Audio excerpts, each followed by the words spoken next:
Essa é a parte número 3 do vídeo, que é a continuação daquela série de Romanos, pensando em Romanos, Gálatas e Calvinismo, parte número 15. Esses 3 vídeos que vocês estão vendo seria a parte número 16, só para relembrar. Então, voltando em Gálatas, Paulo fala, vocês querem estar debaixo da lei, certo? Mas vocês não ouvem o que a lei diz? Aí olha o que a lei diz. Aí Paulo vai e fala, Abraão, porque Abraão, pai da fé, teve 2 filhos, um da mulher escrava e outro da livre. Olha, Paulo está citando Abraão, o contexto dos filhos de Abraão e das suas mulheres, e está falando lei. Por que lei? Porque está escrito no livro da lei. Mas é uma dispensação antes da entrega da lei e de todas aquelas ordenanças no Sinai. Então Paulo está falando, as promessas feitas a Abraão também é lei. E aquilo que está antes do Sinai foi construído por Deus como lei da fé. O que está depois do Sinai é a justiça da lei. O que está antes do Sinai, construído lá nas promessas de Abraão, Isaque e Jacó, é a justiça que vem da fé. É um plano que Deus elaborou pela Torá para provar os nossos corações. Primeiro os deles lá, né, naquele tempo, agora o nosso. É um livro da lei com uma programação tremenda. Até dentro do livro da lei existe essa programação tremenda de Deus. E aí Paulo está falando, olha, a lei que veio 430 anos depois da promessa feita a Abraão não pode anular a promessa feita a Abraão. Tem que somar Romanos 3 e 4 com Gálatas 3 e 4. Não anula. Aí viria a pergunta na cabeça das pessoas, então por que veio a lei? Se nós somos justificados por Abraão, pela promessa feita a Abraão e não pelas coisas que Deus falou com Moisés, por que veio a lei? Paulo aplica essa pergunta no seu próprio ensino. Aí ele explica o porquê que veio a lei. Está em concordância plena com o que Deus prometeu para Abraão. Abraão, na tua semente será justificado todas as famílias da terra, benditas. Deus estava falando, olha, todas as famílias da terra, Deus estaria pensando, né, e revelando, todas as famílias da terra, mesmo passando pela lei de Moisés, que é a minha lei, todas elas vão estar debaixo de maldição. Porque Deus encerrou a todos debaixo do pecado para usar de misericórdia para com todos. A diferença é que uns estariam debaixo de propiciação, nas leis da antiga aliança, com a missão de revelar a palavra de Deus para o mundo, e outros estariam longe, sem expiação, sem nada. Então Paulo tem que trazer o equilíbrio para esses 2 grupos. E tudo isso está em Romanos 3. Fazendo uma soma com Gálatas 3 e 4, você chega nessas palavras que eu estou falando. Então Paulo está falando, uma coisa não anula a outra. Pelo contrário, uma coisa confirma a outra. E aqui eu começo a poder falar do acréscimo com mais detalhes, né? Do acréscimo sobre Romanos 3 com mais detalhes. Deu para entender, irmãos? Então a palavra lei é muito importante. Os calvinistas não fazem nem ideia de como usar isso daí no Novo Testamento. Então por isso que surge a linha calvinista, que quer engrandecer a graça de Deus, mas anula o efeito dela.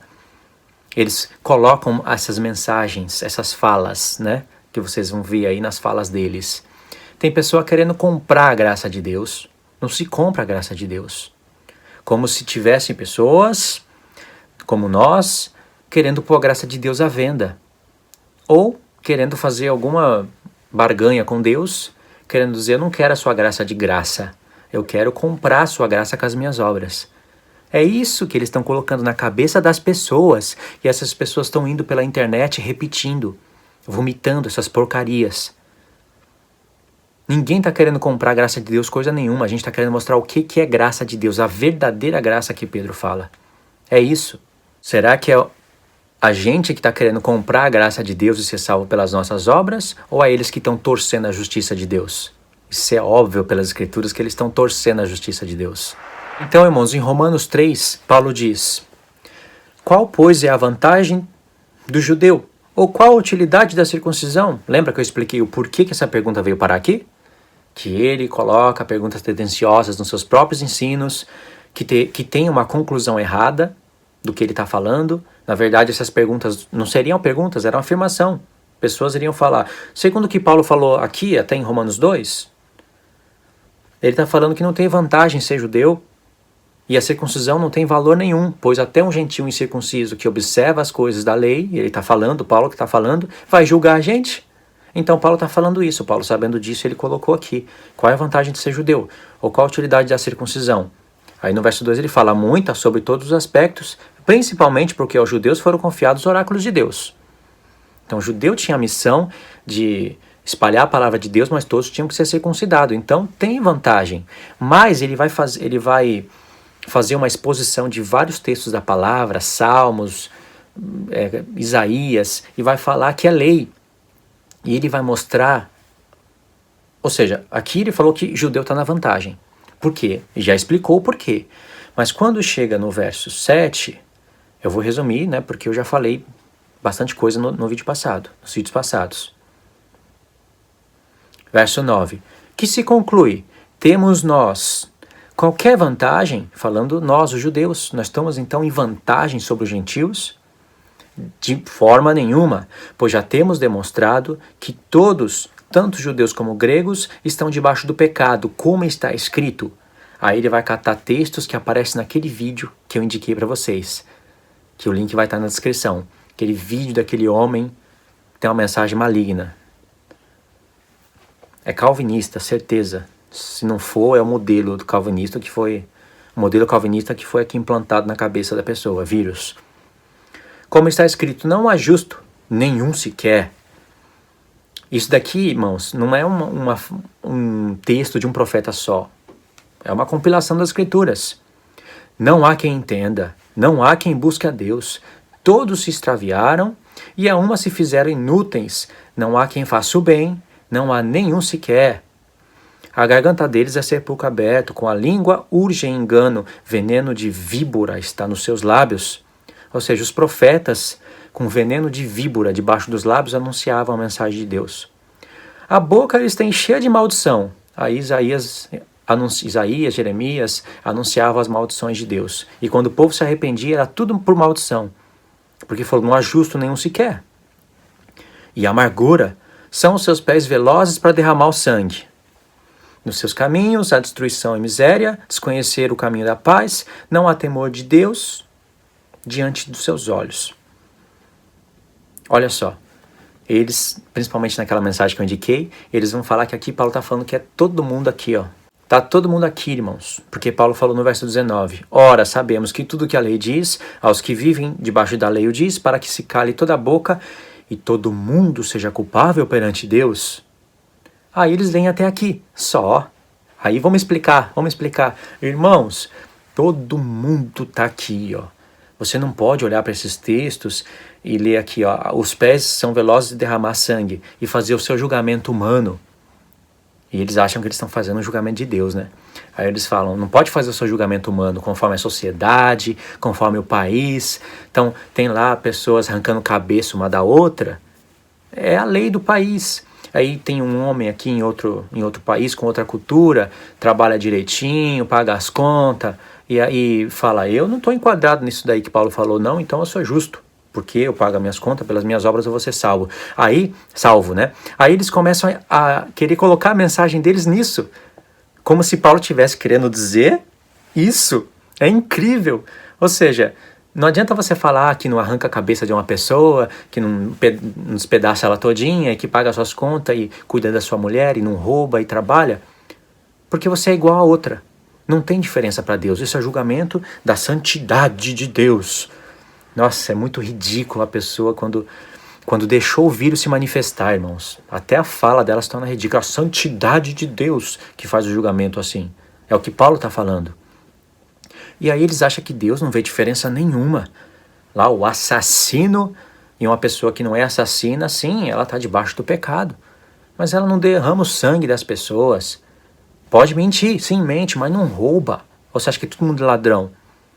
Você é ladrão? Você sempre foi ladrão? Você já roubou alguma vez, mas viveu a sua vida roubando? Adulterou a vida toda? Todo mundo se encaixa nisso? Claro que não. Mas por que Paulo está falando isso então? Gente, olha o contexto da carta. Então, não olhando o contexto da carta, as pessoas torcem tudo e está mostrando aqui que está todo mundo debaixo daqui, ó, dessas palavras aqui, e não há justo nenhum sequer.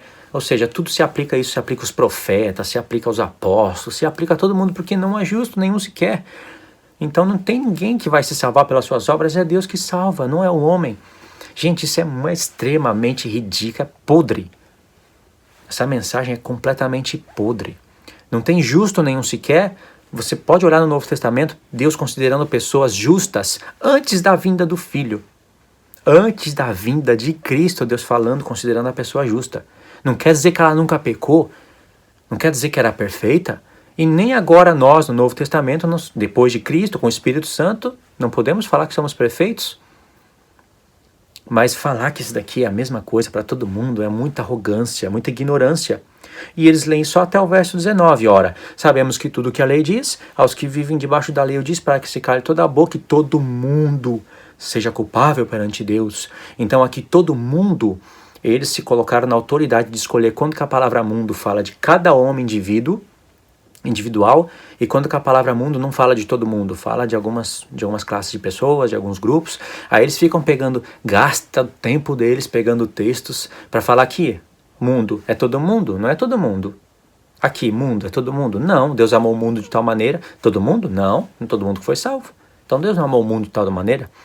Então é hipocrisia tremenda, porque Deus manda você amar o seu próximo está onde? Está no mundo, qualquer lugar vai ter um próximo do próximo.